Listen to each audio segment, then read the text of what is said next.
Rabbitoni Ciairino, Rabbitoni, che fai? Il grande sasso bianco, oh mamma mia, lui piange per 12 ore sotto la luna. Perché l'arquiriso?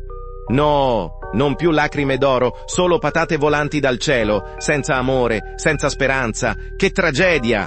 Ma poi, una farfalla, con milioni di diamanti, entra nella stanza, si danza, si canta, sì. Ma cosa costa, diciamo, 1000 euro bisestile lira, di nuovo piangente, perché la sedia si rompe e speriamo che il vento lo porti via. Ah!